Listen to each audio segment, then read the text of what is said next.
प्रिय विद्यार्थीगण, सुप्रभात।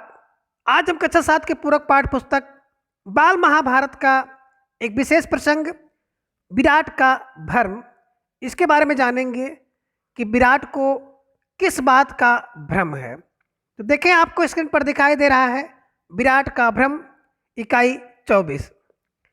त्रिगत राजा सुशर्मा पर विजय प्राप्त करके राजा विराट नगर में वापस आए तो प्रवासियों ने उनका धूमधाम से स्वागत किया। अंधपुर में राजकुमार उत्तर को ना पाकर राजा ने पूछताछ की तो स्त्रियों ने बड़े उत्साह के साथ बताया कि कुमार कौरवों से लड़ने गए हैं। राजा यह सुनकर एकदम चौंक उठे। उनके विशेष पूछने पर स्त्रियों ने कौरवों के आक्रमण आदि का सारा हाल सुनाया। यह सब सुनकर राजा का मन चिंतित हो उठा। राजा को इस प्रकार शोकातुर होते देखकर कंक ने उन्हें दिलासा देते हुए कहा, आप राजकुमार की चिंता ना करें, बृहन्नला सारथी बनकर उनके साथ गई हुई है। कंक इस प्रकार बातें कर ही रहे थे कि इतने में उत्तर के भेजे हुए दूतों ने आकर कहा, राजन, आपका कल्याण हो, राजकुमार जीत गए, कौरव सेना तितर बितर कर दी गई है, गायें छुड़ा ली गई हैं। यह सुनकर विराट आंखें फाड़कर देखते रह गए। उन्हें विश्वास ही नहीं होता था कि अकेला उत्तर कौरवों को जीत सकेगा। पुत्र की विजय हुई, यह जानकर विराट आनंद और अभिमान के मारे फूले ना समाये। उन्होंने दूतों को असंख्य रत्न एवं धन पुरस्कार के रूप में देकर खूब आनंद मनाया।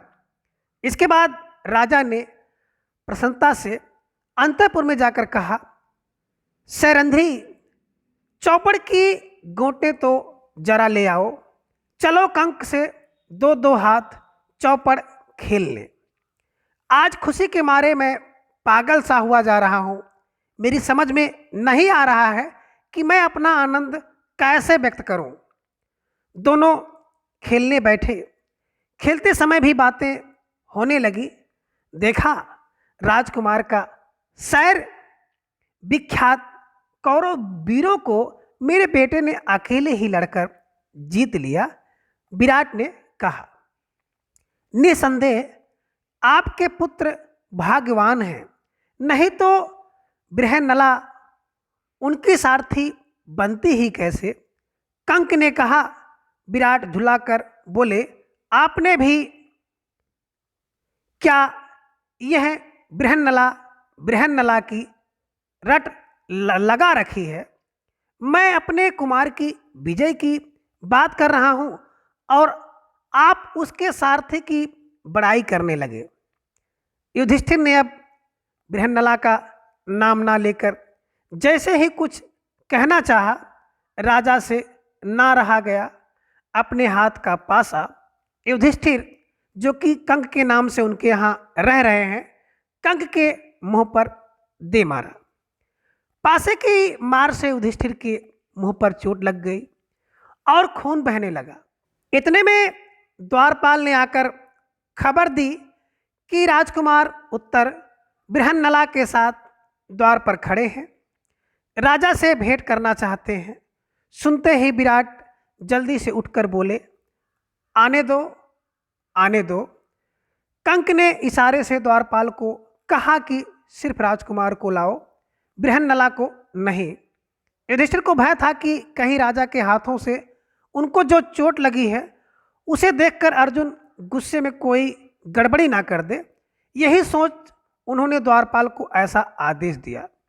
राजकुमार उत्तर ने प्रवेश करके पहले अपने पिता को नमस्कार किया, फिर वह कंक को प्रणाम करना ही चाहता था कि उनके मुख से खून बहता देखकर चकित रह गया।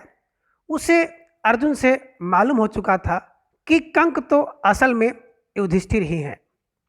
उसने पूछा, पिताजी, इनको किसने यह पीड़ा पहुंचाई है।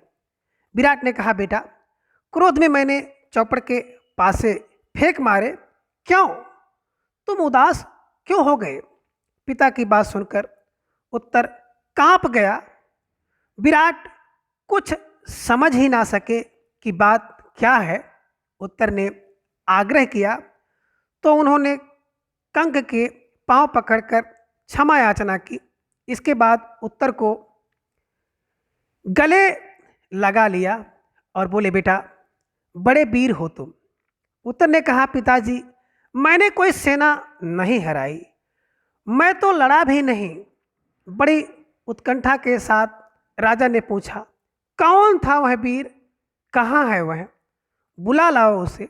राजकुमार ने कहा, पिताजी मेरा विश्वास है कि आज या कल वह अवश्य प्रकट होंगे।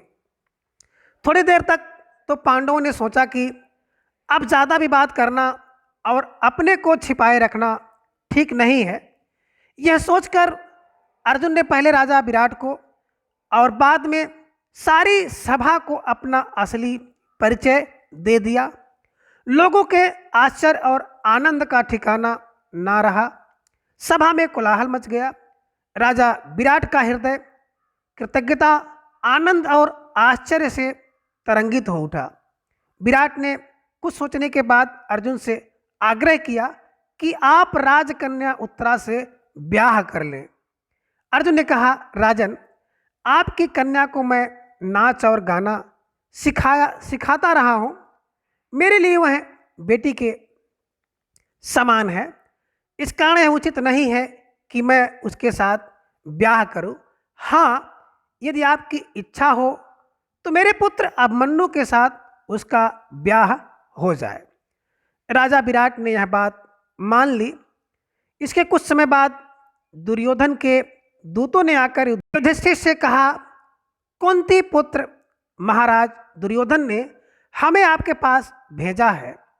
उनका कहना है कि उतावली के कारण प्रतिज्ञा पूरी होने से पहले अर्जुन पहचाने गए हैं, इसलिए शर्त के अनुसार आपको 12 बरस के लिए और वनवास करना होगा।